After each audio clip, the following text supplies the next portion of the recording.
inyo, ang income mo, nagkakaroon dito unang income, ikaw nagtrabaho. Pero pangalawang level na nagtrabaho sila. Tama mo ba? So nagkakaroon ka ng tinatawag na leveraging of time, dumarami oras mo sa ibang tao. Tulad ko po ngayon, ang grupo ko may 10,000 na. Dito sa site na to, may 7,000, dito kulang-kulang 5,000. Eh ano nangyayari? Ilang 1.5 meron yan? Minsan mababaliw ka. Mababaliw ka. Alam mo bakit simula Huwebes hanggang ngayon, nung gagaano, hindi mo baba ng 50,000? Isang araw. Ang tanong, gusto niyo ba mangyari sa inyo?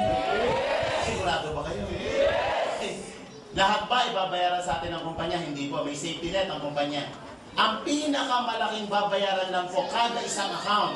Kada isang account ha, pero pwede kang mag-open ng mas maraming account. Hanggang 15 account pwede ka. Kada isang account po, ang babayaran lang ng kumpanya is only 16 payers. Paano yan? Halimbawa, after a year, sobrang laki na ng grupo mo dito. Dito, sobrang laki din ng grupo mo. Isang araw sa group A mo, 100 ang pumasok. Sa group A mo, 100 din. Ibig sabihin ba, ikaw 100 1.5 bayad sa'yo ng company? Hindi po. Di sa 6 lang, yung sobra sa kumpanya mapupunta.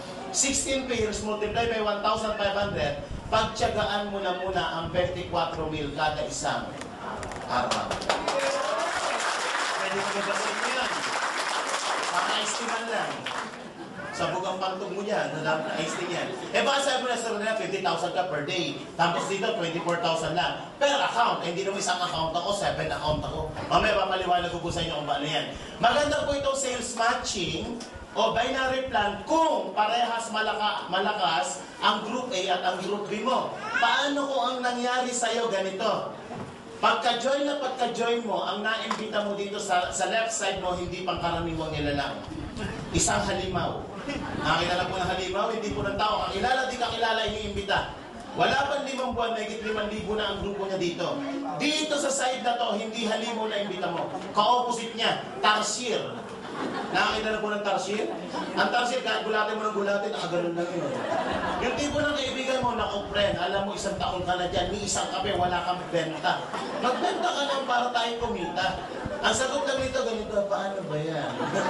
Ay wala po kayong kikitain dyan kasi pinag-uusapan dyan sales matching. Kahit abutin ng 50,000 o milyon-milyon ang benta dyan, walang benta to, wala kang kita dyan. Tama po ba? So anong ginawa ng company? Kinrate po natin yung number 4. Ang tawag dyan po sa number 4 na kitaan is unilevel. Ang kailangan lang po dito, kailangan at least meron kang isang direct sponsor. Sa number 3 requirements, dapat at least 2 para mag-move ang network mo. Dito sa number 4, kahit isa lang kakilala, pwede na. Matanong ko po kayo, sino po dito isa lang kakilala? Taas po ang kamay. Ano naman ang combo ng cellphone, isa lang. Nanay pa niya. Worst scenario, isa lang po na-imbita. Kaya lang, itong na-imbitan to, isa, medyo, ano yan, halimaw. Malakas magbenta ng product, ay na-imbitan pala doktor. Itong mga produkto natin piniprescribe sa mga pasyente niya. Lahat ng pupuntang pasyente sa kanya, simula simpleng taghiyawat hanggang pinakamalalang cancer, pinalalaklak to. So ano nangyayari sa'yo? Ang sabi sa number 4, lahat ng direct mo, ikaw nag-imbita. Meron kang kitang 10% sa lahat ng ipupus na produkto niyan.